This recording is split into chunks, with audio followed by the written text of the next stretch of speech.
இன்றே டவுன்லோட் செய்து உங்கள் ஃபேவரட் ஷோக்களை என்ஜாய் பண்ணுங்க.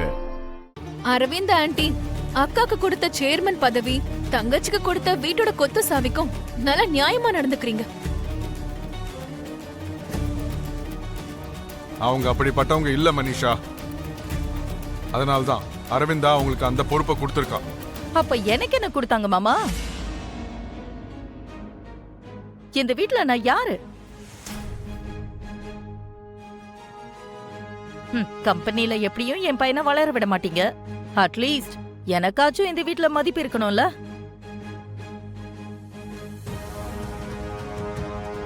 இத்தனை நாள் சின்ன மருமகளா அரவிந்த் அக்கா சொன்னபடிதான் நான் நடந்துகிட்டேன். ஆனா இப்போ அக்கா போகும்போது வீட்டோட பொறுப்பை இந்த ஜானு கையில ஒப்படைச்சிட்டு போயிட்டாங்க.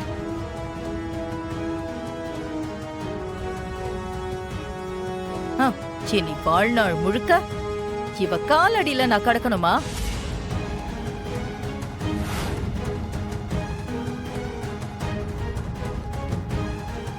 அதுதானே அக்காவோட எண்ணம்.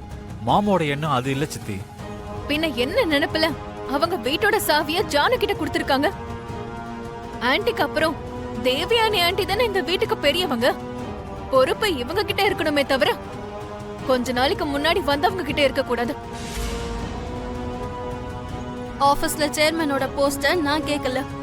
வீட்டோட பொறுப்பையும் ஜானு ஆசைப்படல.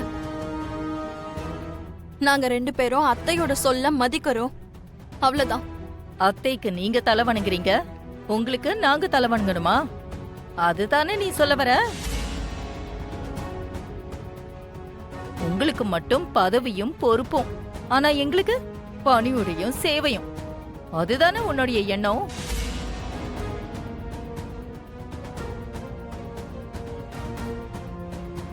நீங்க அதிகாரத்தை காட்டுவீங்க, நாங்க உங்க ஆர்டர்ஸ செயல்படுத்தணும். அதுதானே எங்க வாழ்க்கை.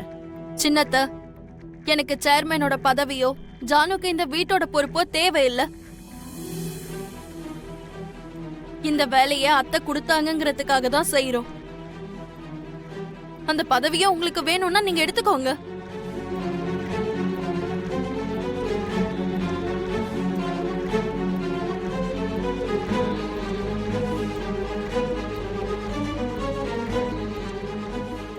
நாங்க எல்லாரும் நல்லா இருக்கணும்னு ஆசைப்படுவோமே தவிர யாரும் கெட்டு போகணும்னு நினைக்க மாட்டோம்.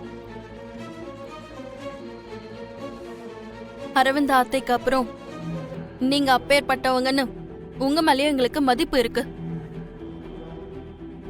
எங்க மேல உங்களுக்கு நம்பிக்கை இல்லைனாலும் உங்க கௌரவத்துக்கு என்னைக்கும் நாங்க தடங்கலா இருக்க மாட்டோம்.